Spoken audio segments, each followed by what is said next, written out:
Welcome to Stuck Time to Improv. I'm Mary Scott with Business Riff, and I want startups to be wildly successful. Today, we're going to be talking to you over 50 ladies who are starting a new business and giving you some tips and some resources with our special guest, Jen Hardy, who is the host of the podcast, Fabulous Over 50.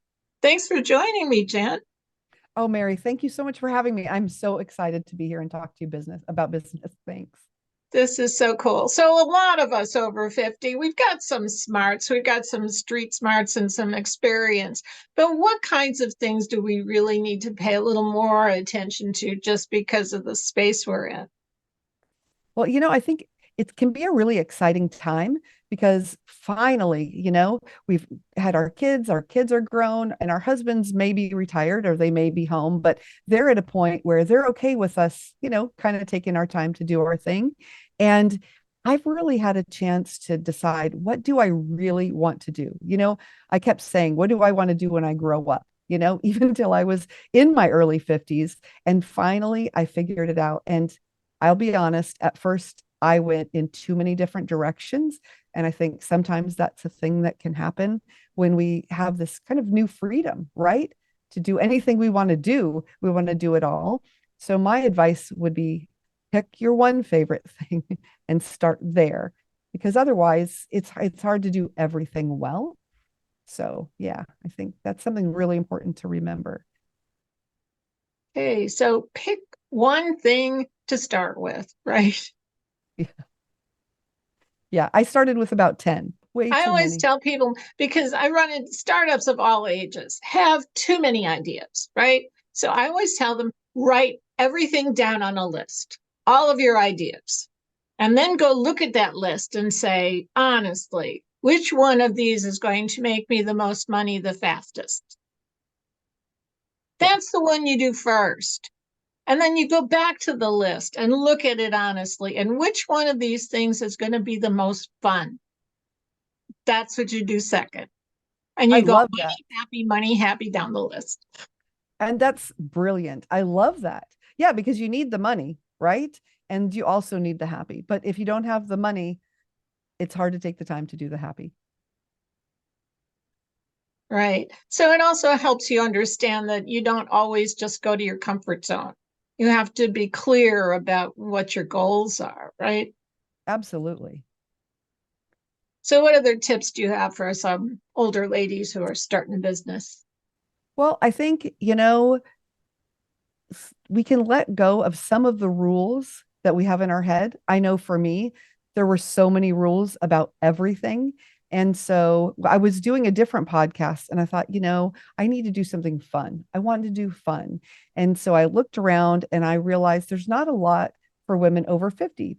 And so I wanted to do something specifically for us, but I wanted to make it fun and exciting and fabulous. And that's where the name came.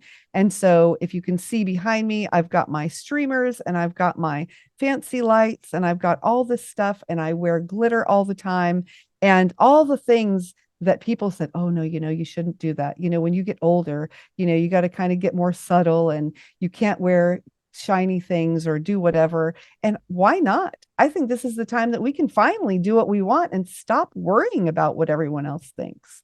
And so I think that's another thing is, if you have this great idea and you think, well, it might be a little bit over the top. I mean, as long as it's not so over the top where it's going to turn people off. We don't want that, you know, but it's okay to go big and get excited.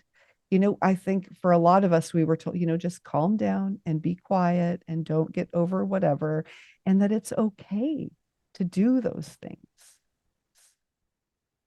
And it's okay to fail. That's a big one among a lot of startups is they don't want to do it until it's perfect. No, done is better than perfect. And it's important to make mistakes because that's how you learn. That's how you know whether or not something's working. And then you can change and pivot and do something else or do it differently. But don't be afraid to fail. Absolutely. In fact, I was listening to, and I can't remember her name, the lady who founded Spanx. And she said at her dinner table when she was growing up, they all had to go around the table and say something they failed at that day. And the reason was they wanted to normalize that and make you realize it's okay to fail. And then they talked about what they learned and how they could do better next time. And I think that's brilliant because it's okay. If you stumble, you can get back up. Right. So, some tips from you? Some tips from me: don't be afraid to try.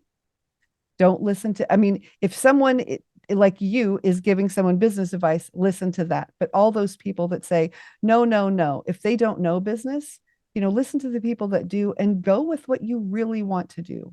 Find your passion. This is the time of your life to do that, I think. And, just don't listen to those naysayers, especially, I dare say, our children who say, oh, mom, you can't do that. Unless they are the business expert, it's time for you to do your thing.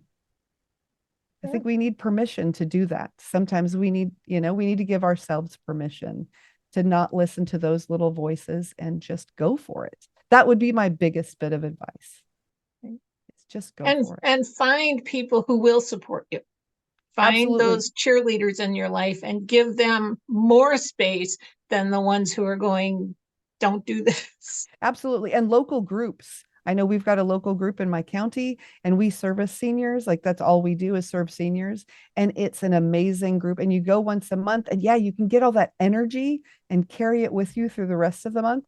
And they'll be honest, if you tell them your idea and nobody gets really excited, okay, but if you tell them your idea and everybody can't wait to talk to you more, you've hit something good. So it's a really good place to bounce ideas off people.